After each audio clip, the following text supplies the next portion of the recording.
Bonjour! Today we are learning about the French Revolution. All right, so let's just go back a little bit and connect this to what we've already learned. We talked about the Enlightenment philosophers John Locke. John Locke actually lived in France during the time of King Louis XVI, and he writes about ideas like human rights, social contract. If you don't like your government, you can overthrow your government and get a new government. So his writings are going to be inspiring to the French people. At the same time that this is going on, King Louis XVI is an absolute monarch of France, meaning he has absolute power and he can do whatever he wants. At the same time, the United States, the American colonists, just fought the Revolutionary War against the British and won. The French people heard their yells saying, no taxation without representation. And they were like, man, that's a really good idea. And then when the American colonists won the war, everybody was like, what? How did that happen? The British are so powerful. And it was pretty inspiring to the French people to see just this group of colonists beat the British. And so the French are going to take that into consideration when they consider going against their own government. Okay, so there was some background. Let's talk about some causes of the French Revolution. The first, number one, unfair social divisions. There are three estates or social classes.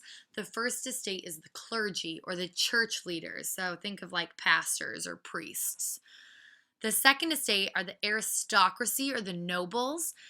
Aristocracy, think of like rich people, like the movie The Aristocats are rich cats. Aristocrats are rich people. And then our last group are the peasants. The peasants make up like 80 to 90% of the population. Most people are considered peasants. There is somewhat of a middle class. We call them the bourgeoisie. They're at the top of the third estate. So they're peasants that may have a business or be educated, but they're still considered that third estate. Second cause would be unequal tax burdens. That third estate, the peasants that we talked about, they have to pay all of the nation's taxes, but they have no voice in government. So that whole taxation without representation thing that they heard the American colonists yelling, they were like, yeah, I get that. The first and second estate, they live tax-free, even though they have a lot of money and they own most of the land. They don't have to pay any taxes. The third cause would be government debt. The King of France is in a lot of debt. First, he gave a lot of money to the American colonists when they were fighting the American Revolution. Now, the king did not support the colonists' ideas. He just really hated the British. So he gave money to the colonists in hopes of them beating the British so that he could laugh at the British. Another thing would be the Queen, Marie Antoinette. She was really into flowers and chocolates and parties and cake, apparently, which she spent a lot of money on, especially also her hair. It was always like sculpted, so it was perfect and nice. You know, that can be expensive. So the king is broke. He asks the French banks for more money. They say no. So he's like, I'm going to have to ask the first and second estates to pay more taxes. They, of course, tell him no. The fourth cause is a financial crisis with the people. The French population was increasing and so was the demand for goods. So you learned in our supply and demand unit, when demand is high and supply is low, the price is high. Think of it like a basketball signed by Michael Jordan. There's only so many basketballs signed by Michael Jordan. So if everybody wants one and there's only a few, the price is going to be high. Or concert tickets that go out, they're no longer for sale, they're completely sold out.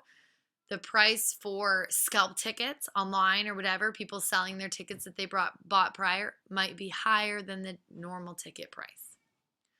The peasants couldn't afford anything because of the demand for goods. So 80% of their income is going just towards bread so they can survive. People were starving. Their kids were starving. That gets me to our first major vocabulary term, hangry. You know when you're like super duper hungry? You get a little cranky. You start snapping at your friends. You start being disrespectful to your teacher because it's not lunchtime yet. We call that hangry, a state of anger caused by lack of food. So the people of France, they're hangry. They're irritated. They're not going to put up with much because they're starving to death. You can see in that picture there's a bunch of women with spears. They're marching down to Versailles where the palace is so that they can demand bread. Their little babies are starving to death. And when mother's babies are starving to death, they get angry. Who knows what they'll do? So King Louis, he's broke. People are hungry, so he calls a meeting of the Estates General. The Estates General is like Congress or the British Parliament.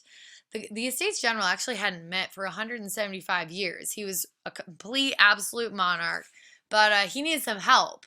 So he calls a meeting of the Estates General to discuss taxing the first and second estates. Now, each estate only has one vote. So the first and second estate basically pair up together and they can vote down anything that might benefit the peasants. This makes the peasants pretty upset because they really needed the first and second estate to take on some of the tax burden, but they weren't able to pass it with the way that the votes were divided. They thought they deserved more votes because they're most of the population. So the peasants leave angry. And they go to this tennis court where they have a meeting. They call it the National Assembly. And they're gonna go there and they're gonna start working on a new constitution. We call that the tennis court oath. Now, King Louis hears about this whole thing and he bans the Third Estate from meeting with the Estates General. This is going to make the people really, really angry. And so they storm a prison called the Bastille. So they're in Paris. Paris, the people, they explode in anger. They storm this prison where there's a bunch of political prisoners. They set all of the prisoners free. It's craziness. This gets spread, or the news of this event is spread all over France, and the peasants start rising up against their nobles and rioting and acting out as well. So then the National Assembly, they're going to write the Declaration of Rights of Man and of the Citizen. It's like the Declaration of Independence. They're going to declare that France is going to be a constitutional monarchy, and they're going to have some rights. Now, King Louis XVI is like, no, I am not going to be the leader of a constitutional monarchy. So he and Marie Antoinette try to flee to Austria, but they didn't make it. They get captured, and they're in for a rough time. So this is what happens. We call this the guillotine.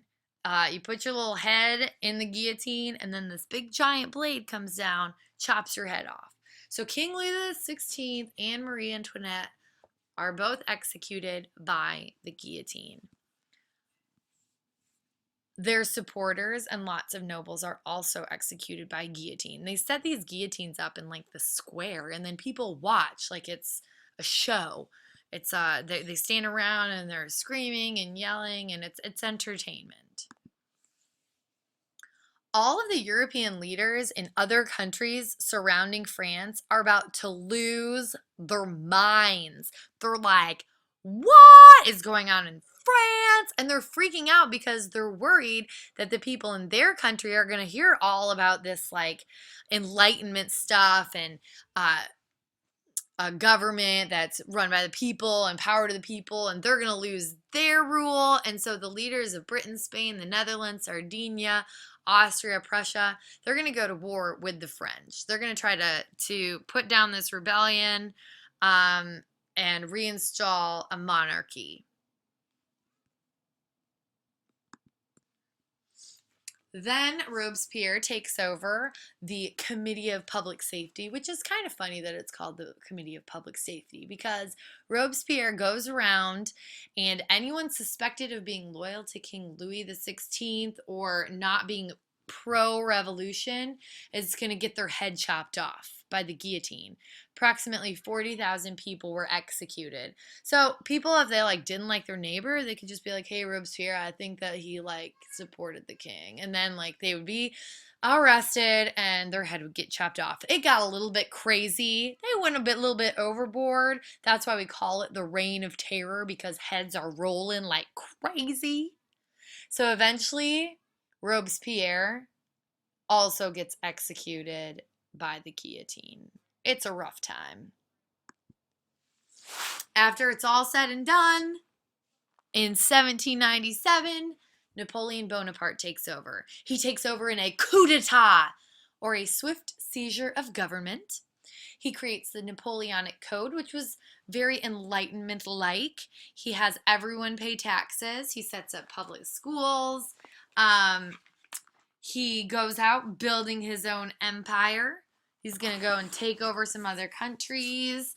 And we'll get back to that later because we have a whole unit all on Napoleon. There you can see, there he is with his little hand in his shirt. I'm not really sure what's in there, but I did read somewhere that it could be scabies. If you don't know what that is, you should Google it. All right, so that's the basics of the French Revolution. I hope you enjoyed it. We'll get back.